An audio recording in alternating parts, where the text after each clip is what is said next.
Hello and welcome to Melee's Turnwheel, the series that takes a retroactive look at the Fire Emblem series chapter by chapter. I'm your host, Melee Kirby, and today we're wrapping up Fire Emblem Genealogy of the Holy War. We've made it to the end of our first game, and before we move on to the next one, I want to take a little time to kind of debrief, talk about this game as a whole, and tie up any loose ends that I haven't really gotten to in the main episode so far. So if you're interested in that, then stick around. If not, you can expect the Thracia episode at some point in the future, probably. and so you can just tune in then if you don't feel like stuff like this will interest you. So I've actually taken a run at this a couple times, and I wasn't really sure how I wanted to structure this because it's kind of weird. We're not basing this on any sort of chapter. There's no template for us to use to kind of like organize my thoughts or anything like that. So this is going to be more kind of off the cuff than it usually is. I mean, it's already pretty off the cuff, but at least like in the main episodes, I'm going, scene by scene and kind of talking about things as they become relevant. In this, it's a little scattershot, so I'm going to try to like condense it down. I'm going to try to keep the rambling to a minimum. I know I ramble a lot, but I'm going to try to cut down on that because I'm liable to do it a lot more in a environment like this. So hopefully that doesn't become a problem. Before we get to anything else, though, I want to talk about the answers to the question that I asked you guys in the last episode. If you remember, now every episode there's going to be a question that you guys can answer by either emailing turnwheelpodcast@gmail.com or by tweeting your replies at iMainMeleeKirby on Twitter. Unfortunately, I didn't get very many replies on Twitter or via email, but that's totally fine.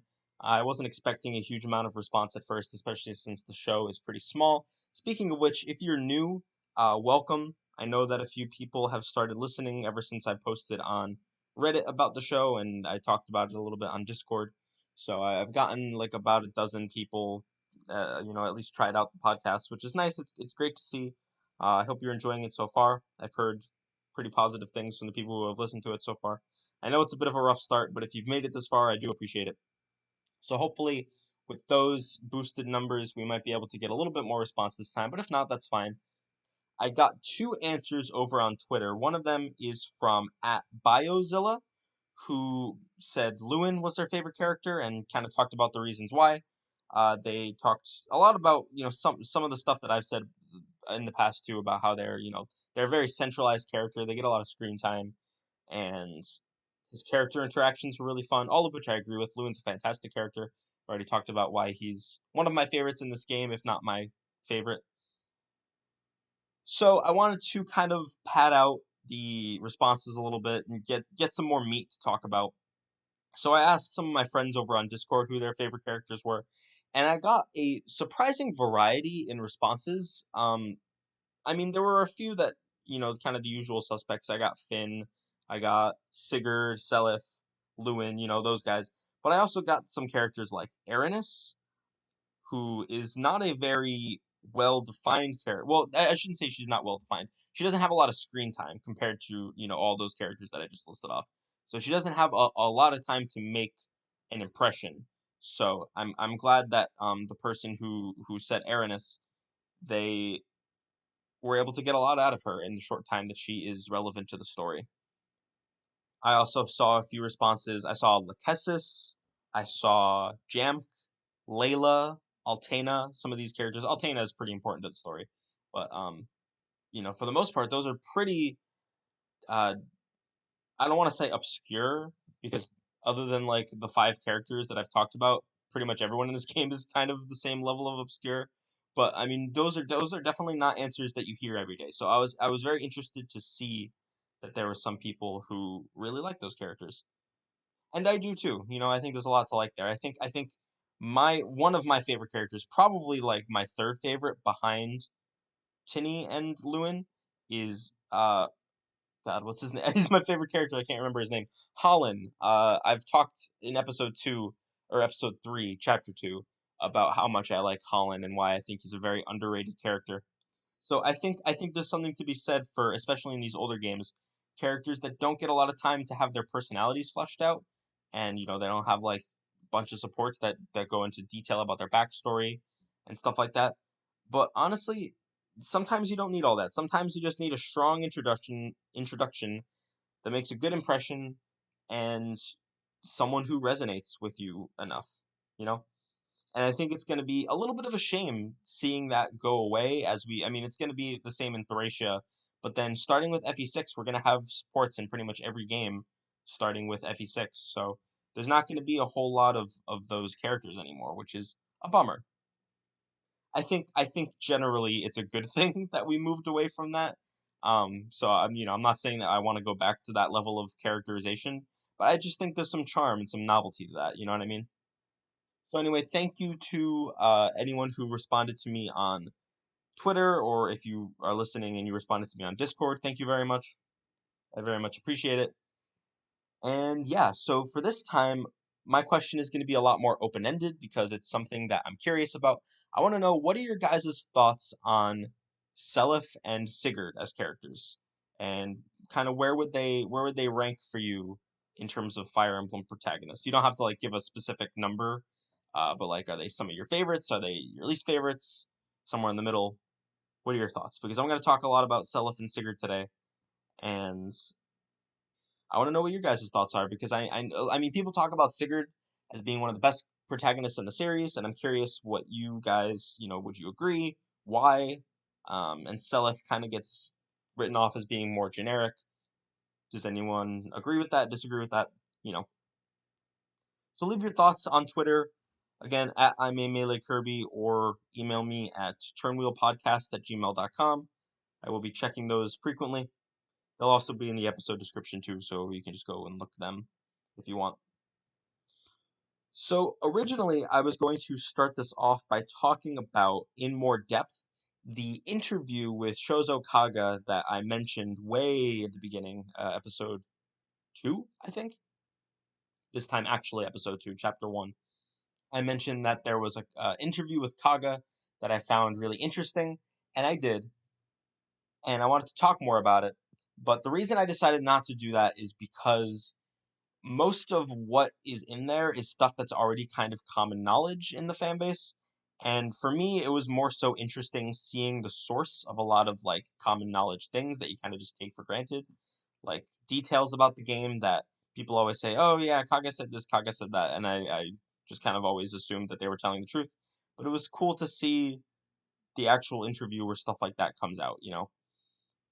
There's also a couple of details in there that are funny, stuff like him acknowledging that the game is very horse centric. So if you're curious, I encourage you to go read it. I'll leave a link to it in the description, but I'm not going to talk about it here. At least not in any sort of detail. It'll come up because the first thing I want to talk about is actually something that I've teased a couple times now, and it's something that I know a lot of people in the community are perplexed by to this day, which is the quote unquote difficulty option that this game presents you with. That being, do you want the AI to be, to use their words, simple or clever? Now, difficulty is something that the series has had an interesting relationship with. Some have basically no difficulty options. I don't believe FE1 or FE3 have any difficulty options whatsoever. I could be wrong about that. I don't know those games very well. FE2 and FE5 have something called Paragon mode. We'll talk about this more when we get to Thracia, but basically that's essentially you can put in a cheat code to unlock easy mode, more or less, which is a novel idea, I guess, especially since those games are pretty fucking hard, or at least, grindy. I can definitely understand why they would want to put an easy mode in. Back then, you got to remember that, nowadays people are like, they should put hard mode in games. They should put hard mode in Pokemon. They should put hard mode in Zelda. They do put hard mode in Zelda, but you know what I mean. And without like getting into whether or not I agree with any of that, I think it's important to remember that back then, games, especially in like FE2 era, the NES, games were fucking hard. And so a lot of games didn't include a hard option because the hard option just was the game. And if you were lucky, sometimes they would include an easy option to make things a little bit easier on you. FE4 is kind of the odd one out because it is the only game in the series prior to Kaga's departure, actually, that's probably just a coincidence though, that had a kind of a hard mode option. You had the option to change the AI to either simple or clever. I believe you need to beat the game to unlock this option, although I actually don't know that for a fact. Okay. Yes, you do need to beat the game once to unlock it, I'm pretty sure. That seems to be what the general consensus is from what I can find. I can just go check, I guess, but I don't like I have already beaten the game, so the save might just it might just give me clever mode as an option anyway. I don't know. I'm pretty sure I looked in the options menu during this playthrough and it wasn't there, so I think you do need to beat the game once.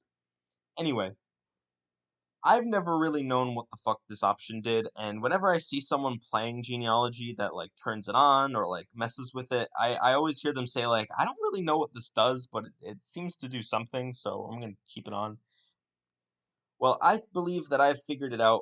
I mean, not through any sort of like testing or anything. You can find the answer pretty easily if you just look it up, but I know a lot of people don't do that. A lot of people just kind of like forget about it. So I thought it would be a fun thing to talk about here.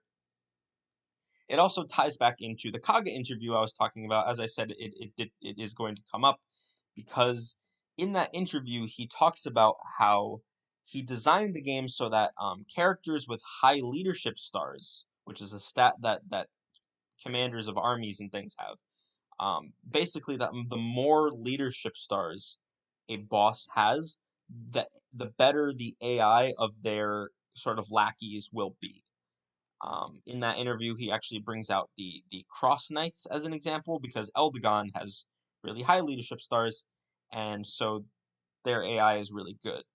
That's generally how it works. Although I think in a lot of ways, from what I'm reading, it seems like clever mode is easier almost. Not necessarily because the enemies are like dumber, but because honestly, in a way, because they're smarter. They will always take the most optimal path to like securing victory, which means that you can predict what they're gonna do. They're not like I think maybe if I had to guess, I'd say simple mode probably has some randomness put in to give them a chance to do some dumb stuff. I should clarify. I missed this crucial detail. More leadership stars equals better AI. Clever mode AI apparently gives every enemy the AI of someone who has a 5 leader star commander or something like that. Something to that effect. So I think they're more likely to gang up on people. I think they're going to go for people who can attack them back more often. Stuff like that. Traditional Fire Emblem AI stuff, the stuff that we're accustomed to seeing more often. I don't know for sure. It's kind of like speculative still. A lot of people don't really know what it does, but that's like the best answer I could find. And in a lot of ways, I feel like this makes it easier again because it's more predictable. You know what they're gonna do because they're gonna see whatever the best option is in their coding or whatever, and they're always gonna go for it. So you can plan around that and figure stuff out.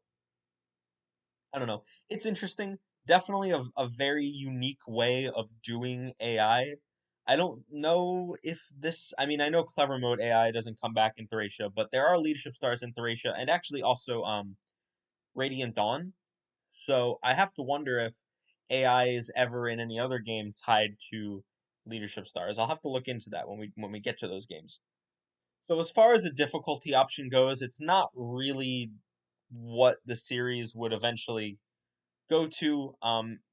Difficulty has changed AI before. I'm pretty sure in FE12 the enemy AI will change depending on the difficulty level you're playing. But for the most part, it's pretty much all just enemies get stronger stats, and then sometimes you also get less experience, stuff like that.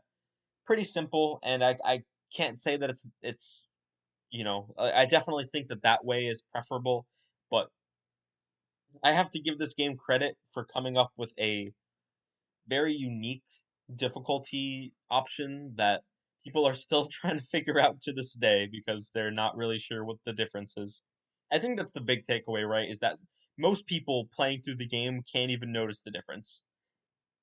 someone walked away from their game and you snuck on and changed their settings and made it clever mode AI and then they came back, I don't think that they would notice a difference.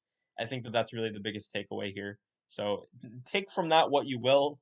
For me, that's an indication that maybe they needed to go back to the drawing board a little bit, make some bigger changes or something. I don't know.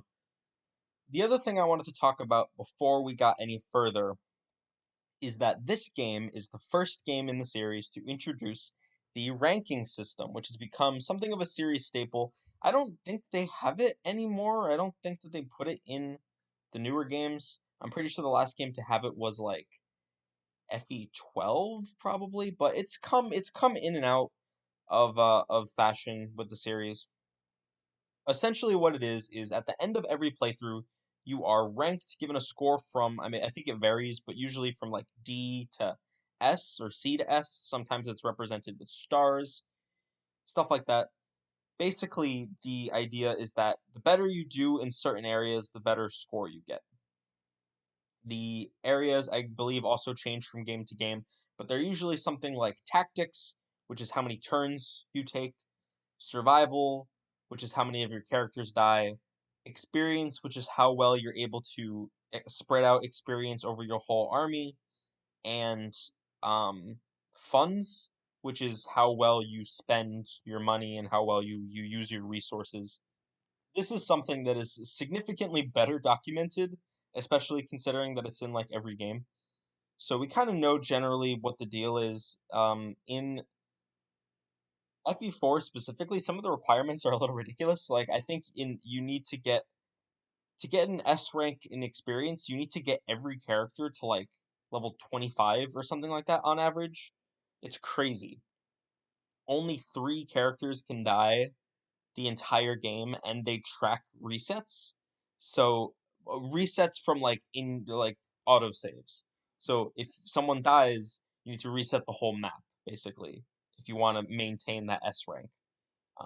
Well, you can let 2 die without resetting the whole map. And then each game has like different requirements for the tactics ranks and stuff like that. So it's a pretty fun way to judge your own progress as a player. Although I think that you don't necessarily need to get high ranks to be a good Fire Emblem player. If anything, I think the better test of your skill as a Fire Emblem player is doing an Iron Man would probably be the best way. Either that or like an LTC or an LTC probably. Yeah, speed run is not like a speed run is you definitely need to be skilled to do a speed run, but like most of that I feel like comes from like the input. Routing is important, but it's also like very like you just need to be like good at inputting things fast. Whereas in LTC, you can take your time, plan things out more. It's like entirely route focused essentially.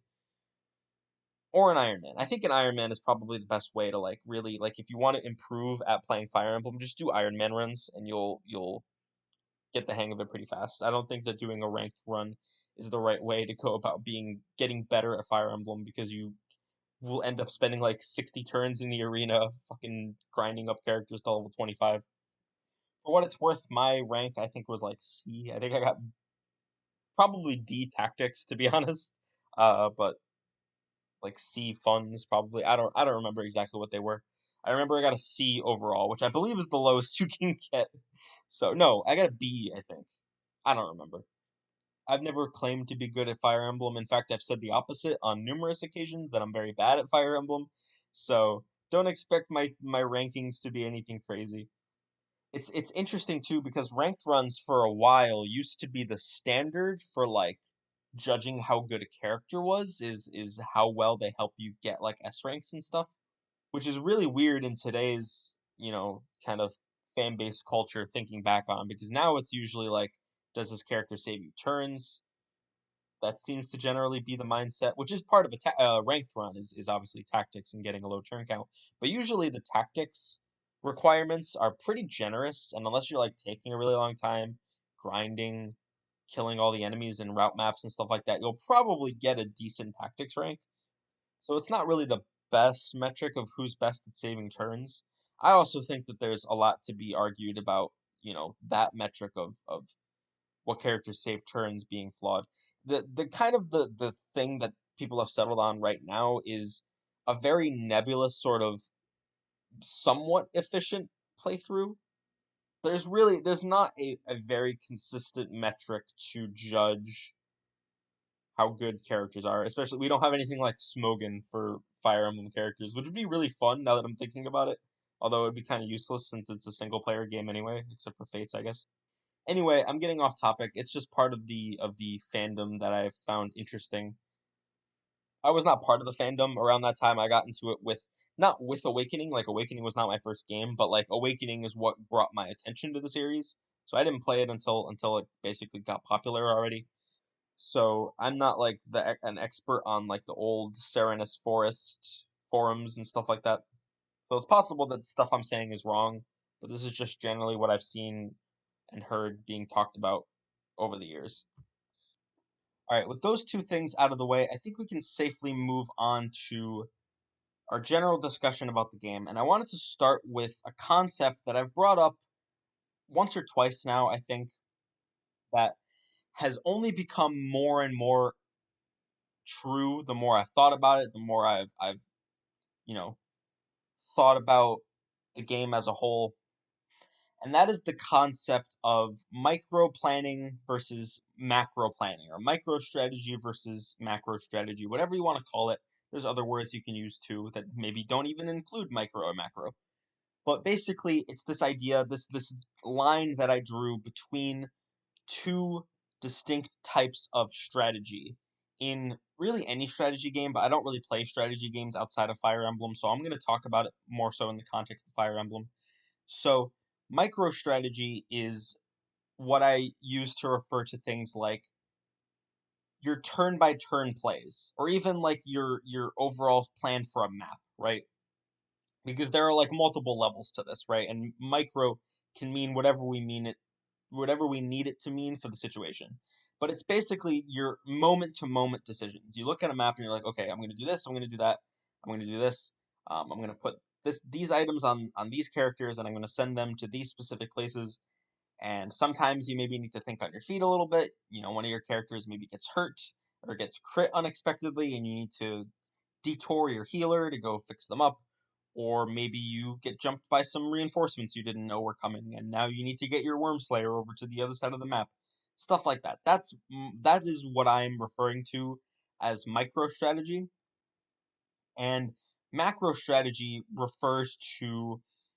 I mean, it's kind of hard to come up with a specific example outside of this game because basically this game is the only one that really focuses on that macro strategy. But I guess a good way to put it, especially in games like Radiant Dawn, is stuff like who are you gonna use long term, right? Like the who are you going to put investment into, why, and how are you going to do that in a way that is like safe and efficient, and who do you not bother with because they're just so bad. Or in Awakening and Fates, like who am I going to pair to get what kids? Again, we'll come back to that for this game. But then also in Three Houses actually has a big emphasis on this as well, with the class line system. Like what classes am I going to put my characters into, and what skills do they need to practice in and be tutored in for them to get into that class line. Long-term strategy is basically what I am thinking of this as. And you can also think of things like, should I use my killing edge now, or should I save it for when I need to kill a tough boss later? Should I use my speed wings now, or is there a character who I would like to give more speed to later down the line? Generally thinking ahead and thinking towards the future. This game, I believe, is truly unique in the Fire Emblem franchise for being the only game that I can think of that really is entirely based around macro planning. And obviously there is some micro planning, that's it's not like you never have to strategize in the moment, but it's a lot less emphasized than in other games. Because in other games, you do have to think about unit placement, you do have to think about what characters are going where. In this game, really, most of your characters are going to be in the same general area anyway, most of the time. You almost never have to split your army up. And even when you do, you have a couple. I mean, I guess this is true of every game, but you have a couple of juggernauts that can just solo entire squads of enemies. There's almost never any effective weaponry. Like I don't think really. Do horse slayers even exist in this game? Yeah, they do. They do, but you don't usually get them used against you. So, and you notice that I'm using distinct word choice here. I said that it is unique. That is my kind way of saying that I basically don't like this at all. There's kind of a meme in the Fire Emblem community. I guess maybe a meme is the wrong word, but it's kind of like a common saying or a common thought that Fire Emblem 4 is a lot more interesting to plan out than it is to actually play, which I think is true. I would agree with that statement. And I think that this is the reason why. I mean, I think that this game is so focused on having you think, okay, where are my items going to end up long term? Who are my characters going to get married to? What are their kids going to be like? What items am I going to pass down onto them? Do I have enough gold? Should I use this gold now or should I save it for later? That is the entire game. And then when you're actually in the maps playing them, it's like, okay, well now Sigurd's gonna kill all these enemies, and Quan's gonna kill all these enemies, and Lewin's gonna kill all these enemies, and then the map's over. The actual moment to moment strategy is again not non-existent. I'm not giving I wouldn't be giving the game enough credit to say that it never happens.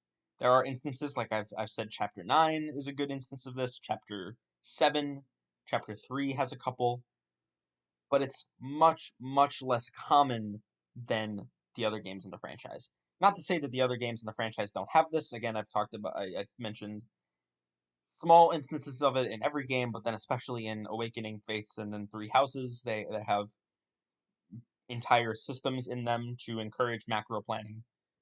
But the emphasis in those games are much more on moment to moment decisions that you're making about who to place where, what items to use, um, in what parts of the map, etc., etc. And I respect this game a lot for taking that different approach to strategy. And I would never say that just because something is different and maybe didn't work out 100% means that it was bad. I think that there's a lot to be said for a game that tries something new and different and doesn't necessarily succeed entirely, but the fact that they really took a go at it and I mean I think all things considered could have been a lot worse. It's still a pretty fun game. It's a lot of people's favorite game in the series. I think maybe just because it has like a better story to lean back on. I guess the best way I can put it is if this game had a bad story, would anyone even care about it? Like would anyone really like Genealogy if the story was as mediocre as something like Fates or Awakening? I don't know. I'm inclined to think no. Whereas, games, maybe this is a bit of a hot take. I don't think that Fire Emblem 6 or 7 have particularly great stories. I don't think they're bad. I just think that they're not anything super special or anything to write home about. But people still enjoy playing those games. So there must be something there.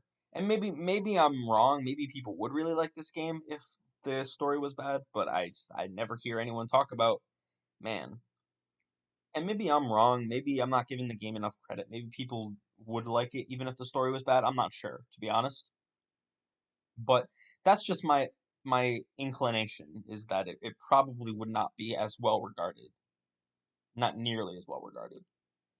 So all of this is really to say that I enjoy the gameplay mechanics of Fire Emblem 4 a lot, and I think that people who have played this game or who have like maybe tried this game and bounced off of it or have not even given it a chance because they see that the mechanics are weird and they think, oh, well, this is daunting, I don't really want to get involved with this.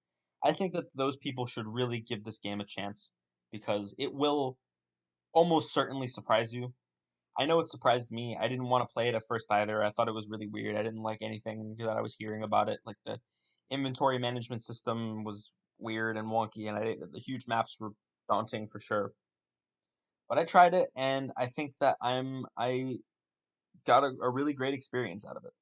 So if you somehow made it all the way to the end of this game, and you have decided to not play it yourself, but only listen to me talk about it, I'd reconsider that. I'd definitely go back and try it again because you might be surprised how much you enjoy that macro aspect of strategy that you're usually not even thinking about in most games because it's not a focus in most games.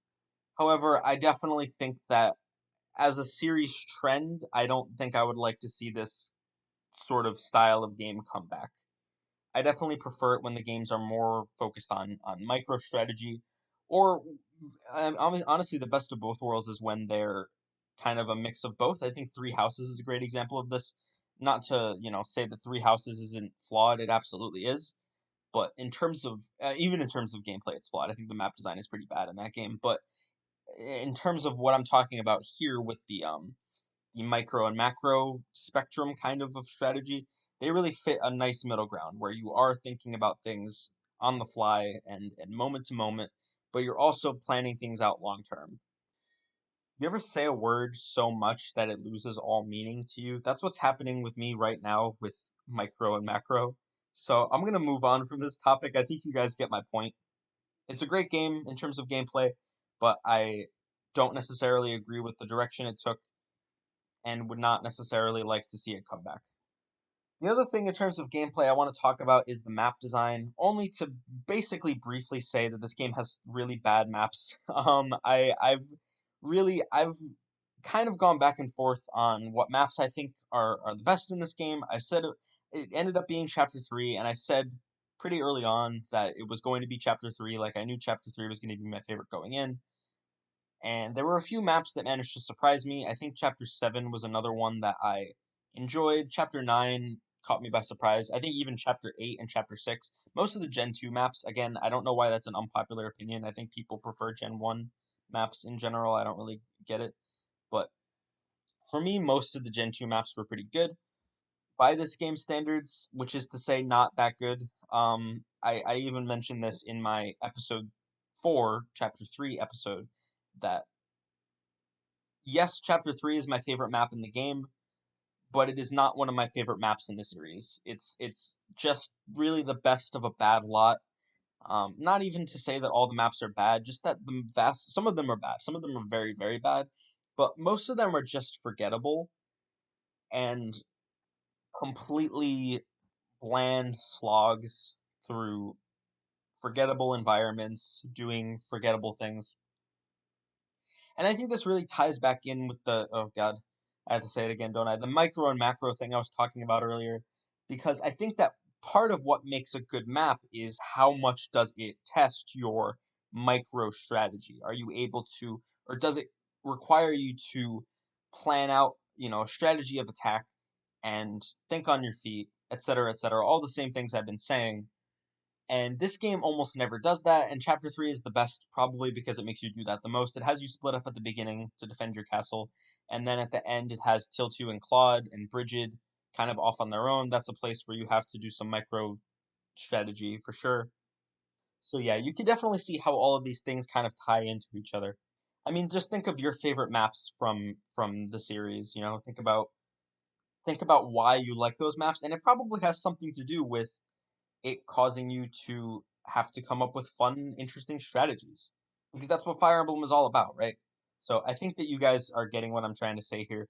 The game has basically no micro strategy requirements whatsoever, and so the maps suffer as a result. That's the long and short of it. And I'm hoping that that will change as the games go on. I know that, I mean, as I've said, this is really the only game that has this problem. I guess if you want to, it's not really the only game that has this problem. It's the only game that puts macro over micro. If you want to talk about a game that doesn't have either, we can talk about Awakening, but that's for a different day.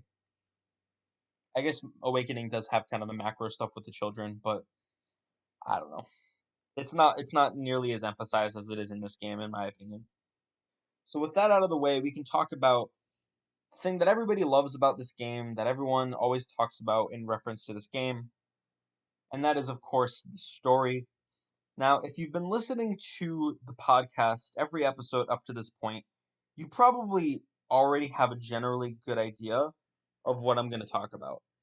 And if you haven't been, for whatever reason, you just decided to skip straight to this episode. I don't know why you would do that. But if you haven't been listening, then you might be a little bit surprised to find out that I take a lot of issue with this game's story in a lot of places. I want to make this clear right off the bat before I get too deep in the weeds here. I think it's a game with a good story. I like the story overall. I still do think it's a series highlight in terms of this stuff, but I was surprised by just how much I found to criticize in this game. And I have to wonder if this is going to be the same for every game, because if this game is regarded as one of the best stories in the series, and yet I found so much to point out and to take issue with, is every story in this series just going to be bad? I mean, like I don't think that this series is super well known for its narratives. I think that there are a few standout games, and this is one of them for sure. But I've always kind of thought of most of the stories in the series as just being kind of forgettable or milk toast, not necessarily bad. Again, like a good example being FE6. I think FE6 has a very bog standard story that is told reasonably well and doesn't occupy too much space, but is a fun excuse to get through the game. It doesn't try to be anything more than it is, and that's fine. But am I gonna go back to FE6 and I'm gonna be like, well, this doesn't make any sense. This doesn't make any sense. This is bullshit. I don't like this at all. Because that's kind of what I did for this game, and apparently it just gets worse from here. So I don't know. I'll be curious to see that. Now, as for what it is about this game's story I specifically don't like, well, as I've said, you kind of already know the answer if you've been listening to the podcast this entire time, but I'm going to try to condense all my thoughts down to make them easier to explain in a succinct manner. Basically, I have really three, no, not really. I have basically one big issue that a lot of other smaller issues tie into. This game is a bad mystery story. And there are two distinct ways in which it fails as a mystery story. The first is that in some ways it's not trying to be a mystery story at all, which is not inherently a bad thing. I'm not saying that I want every story to be a mystery. I think that most stories can benefit from having mystery elements. And by mystery elements, I really just mean details that are left ambiguous to both the characters and the audience so that they can be used as reveals later on to recontextualize old information. That's not even really like a mystery story thing. That's just like a storytelling trope that like just kind of is more associated with the mystery genre. But really all I mean is that like there needs to be information that is withheld from you and revealed at points where it is most interesting. The audience and even the characters should be left with questions that are not immediately answered so that they have time to think about them, to speculate, maybe come to their own conclusions that may be correct or may be wrong or maybe partially correct. But it's also important to not just reveal it all at once, like to withhold everything and then reveal it all at the same time. It should be doled out like little by little throughout the story. This is kind of just how I generally like my stories to be. If you think differently, if you think that this is lame and dumb and overdone, that's totally fine. My main thought process on that is that it's overdone for a reason because it works and is very effective most of the time when it's done well. So that's how I feel about it. Now, if the game was just completely disinterested in having any mystery elements whatsoever, that would be one thing. There are some stories that just reveal everything up front, and that could be, I mean, this game doesn't do anything interesting with that information, but you can do something with the information, especially if it's something that the audience knows but the characters don't.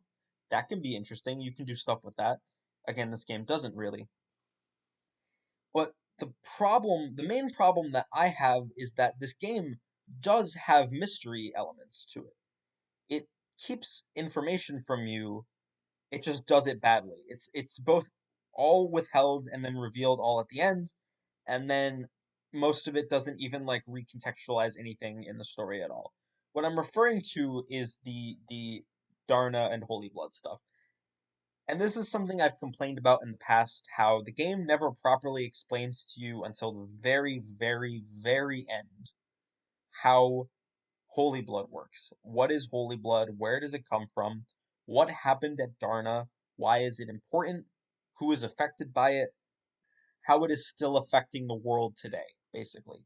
The game doesn't explain any of that, which can work, except the game doesn't really try to do anything interesting with that. It just reveals it all to you at the end, and not in a way that's like, oh, so now this makes more sense, or that makes more sense, and now I'm seeing this certain thing in a new light.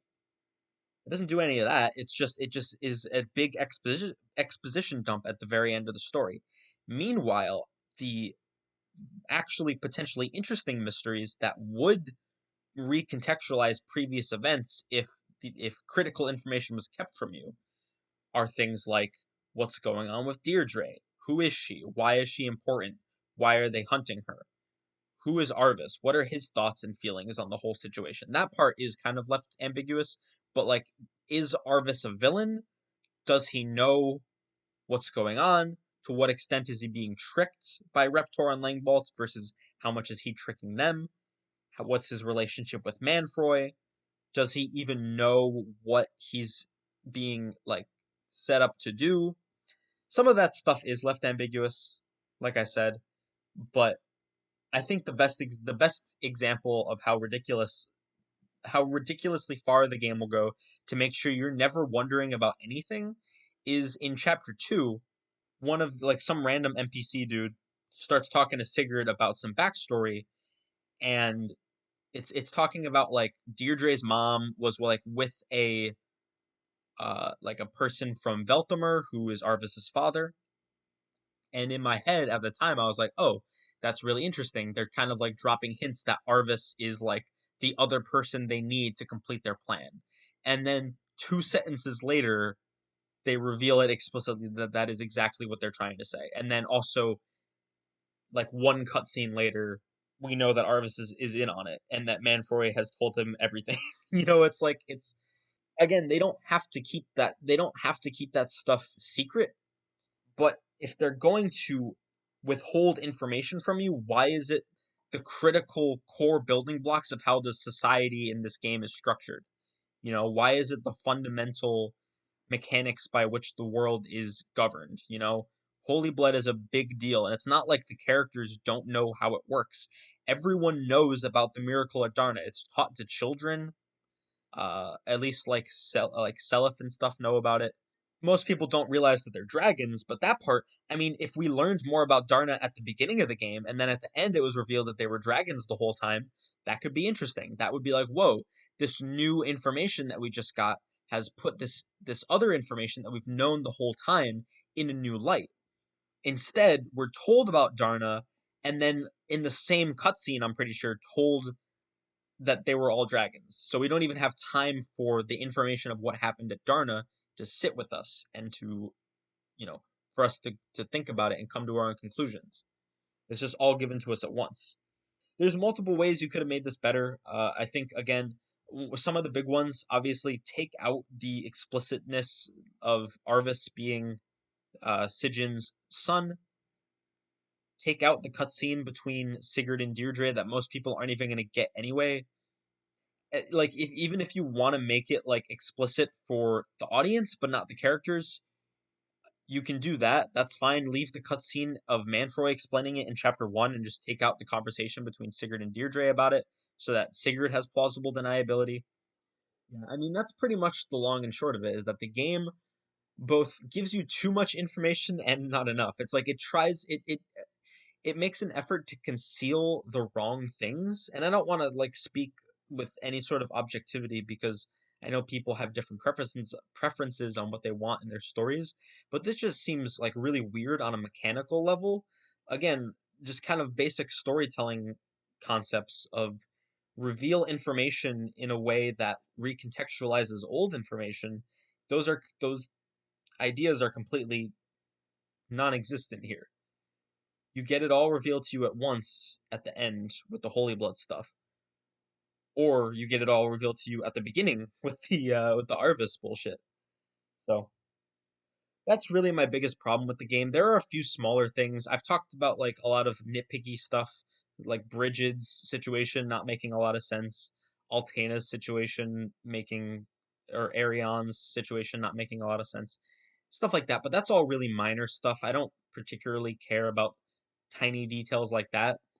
Even if like Arion's not really even a tiny detail, his conflict is an important part of the story in chapter 9, but it's not the hill I'm gonna die on, right? Like sometimes they just need conflict in the story and they need to come up with contrivances to make it happen. That's fine, I don't care. But the satisfaction of finding out pieces of information over the course of the game that are all brought together in the end with a final reveal, that we don't get that stuff, you know? Here's my hot take of the episode.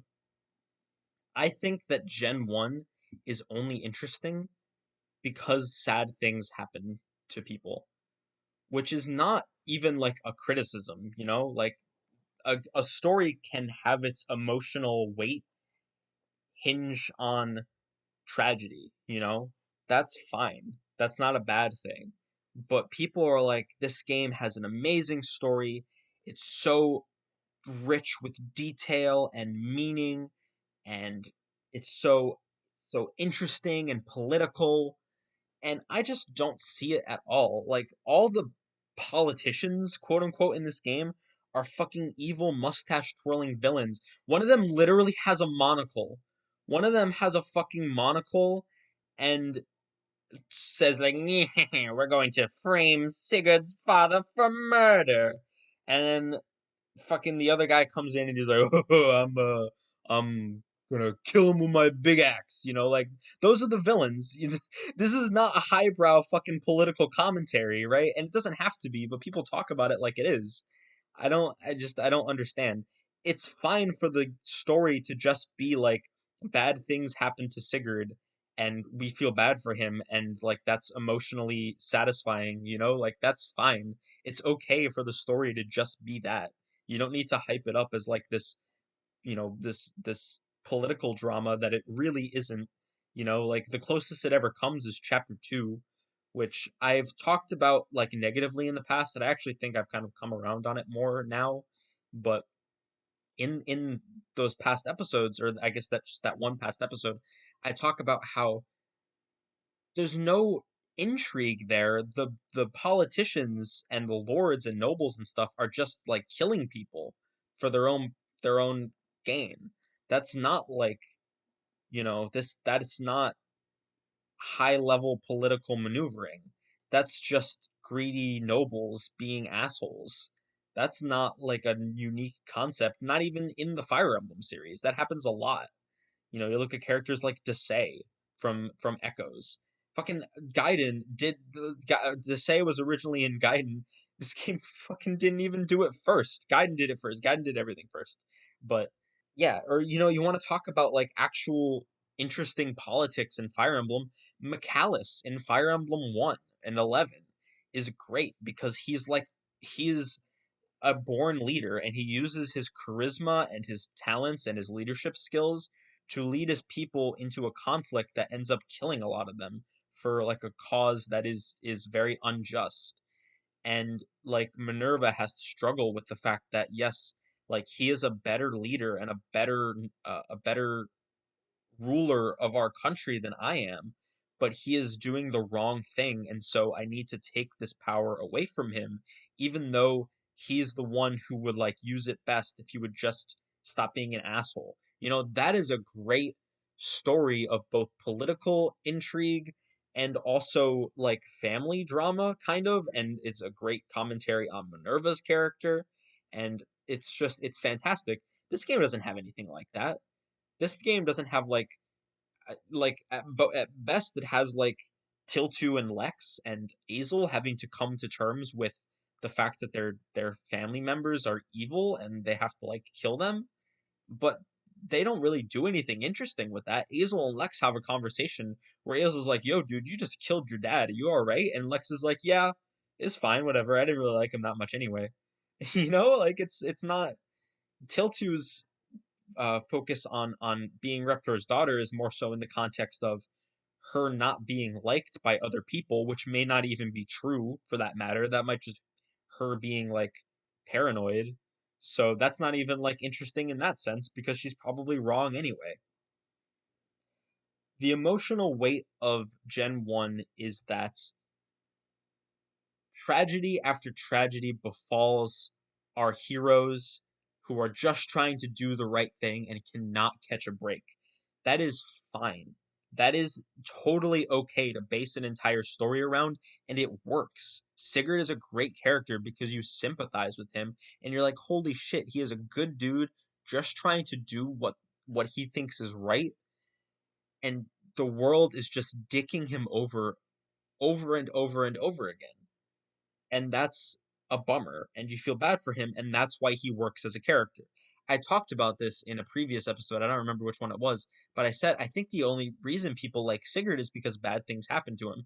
And I kind of framed that as being a negative, which I did think at the time, but I stopped to think about it for a while, and I was like, yeah, well, even if that's true, who cares? It's still good. It's still good writing, like, and I think that that's fine. I think that Sigurd's a great character, and I have kind of struggled with why I liked him so much in the past, but I think that that was really the missing link. Like the idea that just because a character is interesting because of things that happen to them, like the fact that that can still be good, like that can still be good writing, you know? And it is. Gen 1 is a good story, at least like after chapter 3 or chapter 3 and onwards, I think is really when it starts to pick up. Chapter 1, like prologue, I almost called it chapter 0. Prologue and then chapters 1 and 2 are mostly just setup, which is fine. Um, I think that they would be great if they just left things ambiguous, if they left stuff about Arvis unsaid, or if they kept some of the villain's motivations secret. Things like that. And then chapter 3 onward is really when the domino effect starts to fall of like, well, Elvegon gets turned against Sigurd, and then Solis gets taken over, and Lewin's friends die, and then chapter 5 is them finally, marching on their homeland. A lot of their friends and family members are dying. Like the fact that the first 3 chapters are just set up is fine. I just wish that they set up mysteries. If they're not going to do anything with those first 3 chapters, then you gotta like have intrigue and motivation. Otherwise, it's just like, okay, well, Sigurd did this, and then Sigurd did that, and then Sigurd did this. And then it's only after chapter 3 that things start to actually fall into place to make that stuff satisfying. I don't know. Maybe I'm not making any sense, but this is kind of like how I feel about the whole thing. Um, Gen 1 is a good story. It just takes a while to get going, and it is not nearly as nuanced or well thought out as people seem to think it is. And I'm not trying to shit on it. I think that this is fine. I don't think that Kaga's even a bad writer. I think he does a great job. I mean, I even complimented stuff with Minerva, although I don't know how much of that was FE11 invention. But I think Gaiden and Echoes have some cool stuff going on there, and Thracia has a lot of great political stuff from what I remember, although I could be wrong, just like I was about this game. I don't know. But yeah, I really don't want this to be taken as I don't like Gen 1's story, because I do. I also like Sigurd a lot as a protagonist, and I like Lewin, and I like Finn and Quan and all those guys. They're all great. They're all good. I just think that people need to calm down and just let them be what they are, which is good, well written, but relatively simple characters that are just emotionally potent because you feel bad for them, you know? And maybe I'm wrong. Maybe you disagree. Maybe you can come up with like uh, comebacks or counter arguments for a lot of what I'm saying here. I don't want to state my opinion as fact, but that's just how I feel. And then we move into Gen 2, which is generally regarded as the much, much weaker half of the game, and I can see why. I think that Gen 2 succeeds on a lot of smaller things.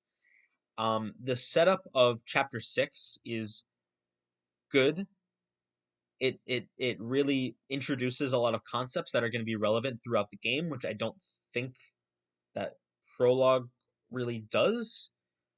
Stuff like Sigurd not only left you items and holy blood, but he also left you bonds and meaningful relationships, and that's how he ends up with people like Oifi and of course like Fee and Leaf.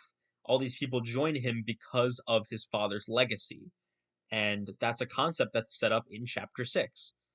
Also set up in chapter 6 is everyone's talking about how fucking awful and terrible Isaac is, and no one likes living there. Everyone's like, this is the worst thing I've ever had to experience in my life. Please kill me now because Isaac is just such a terrible place to live. And then Lewin comes back and is like, yeah, I mean, Isaac's bad, all right, but there are places that are way, way, way worse. At least Isaac, they aren't like hunting children for sport. That is happening in other places. So Isaac kind of has it lucky. That's a I mean, I don't really want to call it subtle, but they don't like draw specific attention to it. That's just a detail that I picked up on that's like, huh, if that's intentional, then that's really clever because it's kind of it's broadening Selif's horizons to like, yeah, your world up to this point has been pretty bad, but it can get way, way, way worse, and it will before long. So I also think that Gen 2 has a lot of characters that really come into their own. Shannon and Oifi are good characters in Gen 1, but in Gen 2 they really get fleshed out and they feel much more like three-dimensional characters. I mean, none of these characters are really three-dimensional, but characters that have like lingering regrets, and this is more like later on in the gen obviously, but they're not just cardboard cutouts. You get a sense of their relationships with Seliph, and you can fill in the blanks on a lot of them, but you still get enough of a vibe where you can be like, oh yeah, so like Shannon's kind of like an older brother figure to him, and Oifi's like a dad. I do think that Gen 1 is probably better overall, probably by like a lot, because after Chapter 7, things kind of start to fall apart. Ares is fucking awful. I've gone on a full rant about him in probably, honestly like multiple past episodes, but especially in episode 8. I like went off on him, but it's fine. Chapter 8 and 9 kind of feel like filler, although Trevant is a great villain, and I like what they do with him. Some of the stuff in Thracia is really good, but for the most part, chapters 8 and 9 aren't all that special. Chapter 10 is kind of confused on what the fuck it wants to do with Arvis. It's not really confused on what it wants to do with Arvis, I just don't think it does Arvis justice. Ishtar is a little bit all over the place until the very end. Endgame, the villains are stupid idiots that, without any sort of like setup that this is what their characters are like, they let their one flaw in their plan run around and don't just kill her immediately. And then we get the lore dump about the Crusaders, and then the game is over, basically. The reveal. Oh, this is another thing. The reveal that Forseti is, or that Lewin is Forseti the whole time. That's a I mean, I want to call it a good example of like this is a mystery that's set up, except there wasn't really any mystery in the first place. It does recontextualize old events. It does make you think, okay, well, what part of his past actions are explained better now that we know that he was Forseti the whole time. And it leaves you with the question of, well, how much of him was actually Forseti? How much was Lewin? Are they kind of like the same thing now? Or are they like two distinct like entities residing in the same body? Stuff like that. It leaves a lot of room for interpretation. That's great. I think that overall this is like an 8 out of 10 reveal. The problem is that the earlier stuff doesn't really feel like it's setting up a mystery. It just feels like Lewin is being an asshole. It doesn't it feels like Lewin has regressed as a character, which is fine. I like that. I like the idea that Lewin is like this character that cannot for the life of him make any meaningful changes in his life. I think that that's a great concept for a character, but it's not like you're wondering, man, why is Lewin acting like this? There's something weird going on. I wonder if something's up. It's just you're just like, oh, Lewin's just being stupid, or something like that. That's kind of how I felt about it, at least. Maybe I mean, there's room for like interpretation or room for argument, I guess, on like when you first meet him in Gen 2, it's like he said he was going to turn over a new leaf, but he didn't. Why? What has he been doing this whole time? Where did he meet Julia? What is like where does he go in chapter 6? There's some stuff that you are kind of left wondering about. So I think it's a good reveal overall. I just think that it doesn't really feel like it's answering a question that people had. Instead, it's just kind of coming in out of left field and making you be like, "Oh, okay, so that's a new way to look at it," but it doesn't really answer any questions that I had. You know what I mean? It's still good though. I'm not gonna say that that's a bad reveal because I think it's excellent. I just think that they could have gone a little bit further with it to make it more satisfying to get that explanation, you know? And finally, before we wrap up here and start talking about the ratio, I want to talk about Seliph because, god damn it, I am sorry, Seliph. I did not think that you were going to be a good character. I've always kind of felt like Seliph was the, it's like that meme where it's like, we have Sigurd at home, Seliph. Or, the one with the yearbook where it's like, uh, Seliph, the cooler Seliph. He's always felt like the weak link in the FE12 or FE12, FE4 Lord duo. He's felt a lot more milquetoast, a lot less interesting, and barely even felt like a character from my past recollections of this game and the general consensus of people in the fandom. There are definitely people who like Seliph, but I think the general agreement is that he's pretty good, but not like anything to write home about. He's perfectly serviceable, kind of like Roy. Roy also has some stands, although that might be more so because of Super Smash Brothers. I don't know.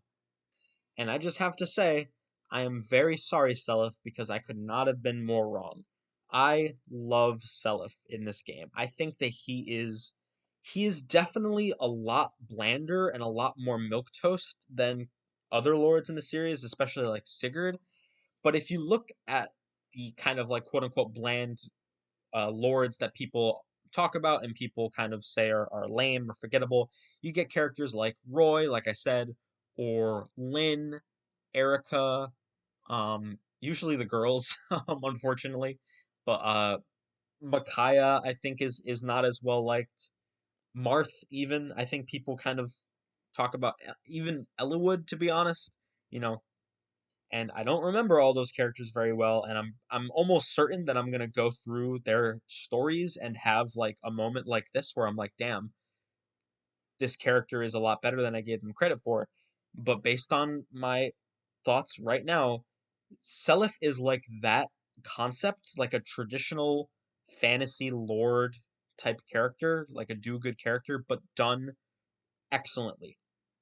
He's not like bland. He has a personality. It's just a little bit generic, but it's very fleshed out and it's very consistent, and you can see his thought process in a lot of different areas. He's very, very humble to the point of being almost down on himself.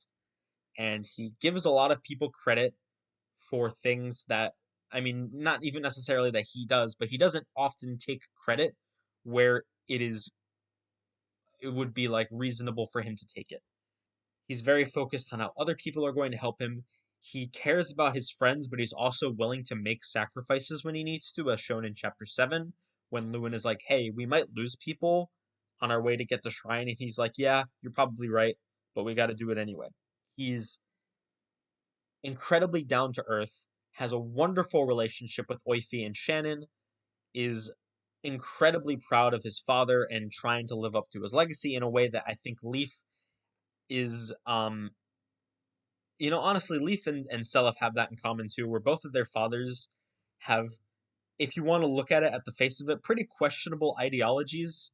Well, Sigurd doesn't really have a questionable ideology. He just kind of does some kind of messed up shit, whereas Quan kind of has a questionable ideology. And they're both just like, yeah, man, our dads were so cool, perfect people. Um, I think the difference there is maybe that Sigurd's thoughts, at least I choose to interpret it this way. The fact that Sigurd invaded like 3 countries over the course of the game is looked at a little bit critically, I think. Like, there's no way it was unintentional that, people were like, wow, Granvale's really on a roll lately. They're taking over like countries left and right, and half of them were taken over by Sigurd.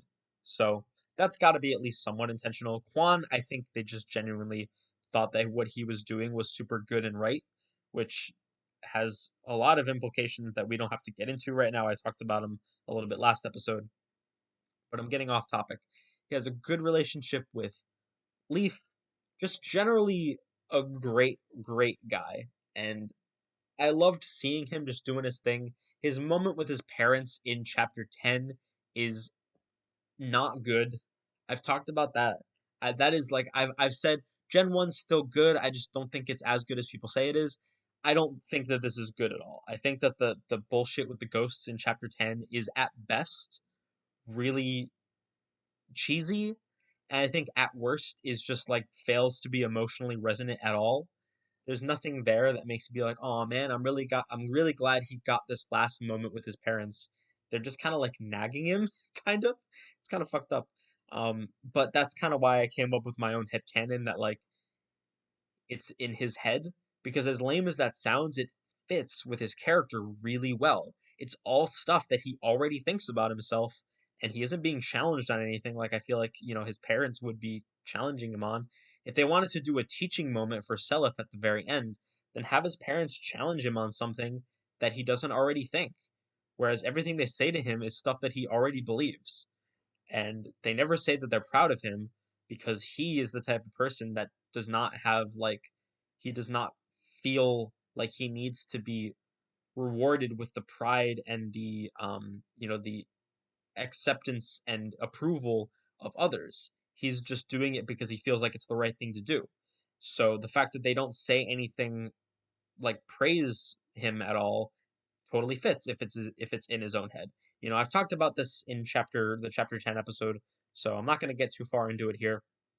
Just I really like that interpretation. It makes the scene work a lot better for me because otherwise it just doesn't make any sense. I don't know why Sigurd and Deirdre would like completely fucking ignore him basically like anytime he's like I avenged dad, I killed Arvis, are you happy? And they're just like whatever, you make sure that you stay humble or whatever, like that just feels like they're just kind of being assholes, aren't they? Like I don't know. Anyway, that moment didn't really do anything for me, but otherwise I think that the story does him good. Seliph is a good character, and I regret that I have not been I regret being so hard on him because I've kind of bought into the general idea that if a character is not like ha ha funny beat 'em up man like Hector or Ike, or if he's not like I'm gonna go fight the CEO of racism like again Ike or Claude even, or isn't like I'm gonna go commit war crimes like Dimitri and Edelgard. You know, like it is possible to have a character that is just simple, straightforward, a little bit cliche, but very, very well done, and that is what Seliph is. And I definitely think that if you are one of those people who think that Seliph isn't a good character because he's a little bland, go back and read some of his dialogue, and you might get a new appreciation for him. I know that I did. So, believe it or not, I'm only like an hour in probably when this gets slimmed down, but I'm already pretty much done. I didn't really have as much to say as I thought I was going to, and this is maybe my lesson that I should make this into a longer version of like the end game episode or something. I don't know. We'll see how I decide to do this going forward. I mean, it's not like an hour is like a short. I think the chapter 8 episode was only like 45 minutes, so it's fine to have an episode that's this short. I just thought it would be longer. Overall, I like this game very much. I would probably, if you put a gun to my head, like before I did this, probably would have put it in my top 5. I don't think it's there anymore. I think that my overall kind of like disappointment with the maps, as well as the story kind of taking a while to get going, holds it back in my opinion. I don't, I'm not going to do like a full ranking. Maybe at the end of this, if I get through all the games, I'll like rank them all or something, but for the most part, I just kind of want to give my general vibe, and this is probably it's still like up there, definitely in the top half of games for me, but probably not quite in my top 5 anymore. I would just give you my top 5 right now, but I kind of want to save my favorite game as kind of like a surprise. for when we get there. I want to see if you guys can guess what it is as we get closer. I might let a couple hints slip through, but if you think you can take a crack at it, let me know what you think my favorite game in the series is. Have I said it before? I don't think so. I'm pretty sure I haven't mentioned it. So next time we are going to be doing the first few chapters of Thracia 776. I don't know exactly how many chapters I'm going to do. My thought was, and I'll play them and see if this is reasonable or if I need to cut it down a little bit. My idea was going to be I play the first four chapters, so 1, 2, 2x, and 3, which will get us right up to Manster. I'm not 100% sure, but that's my goal right now is to play all the pre-Manster chapters. We are going to be playing on Paragon mode, which I'll talk a little bit more about next. I mean, I already talked about it a little bit this episode, but I'll talk about why I'm doing that when we actually start Thracia. But I just wanted you guys to know that I am planning on playing on Paragon mode, and I thought it'd be fun if I let you guys kind of give me suggestions on who to use. Especially Thracia is definitely the game in the series that I'm the least familiar with. So I definitely haven't used all the characters. I haven't even used most of them. So I'd be interested to try out a few of your guys' favorites. I'm not gonna like make it into a poll or anything. Just if you feel like it, leave a tweet or an email. Again, the Twitter and the email are going to be in the description, giving me suggestions on who to use, and maybe if I like your idea enough, I will try them out. So until then, though, ladies and gentlemen, I hope you have a great rest of your day. Go and play Fire Emblem 4 if you haven't. It's a very good game. I know I kind of talk shit about it, but I think it's because this game gets talked up as being like the best game in the series, and I kind of wanted to be like, well, I don't know about all that, but it is still quite good. But regardless, I will see you all next time. Bye bye.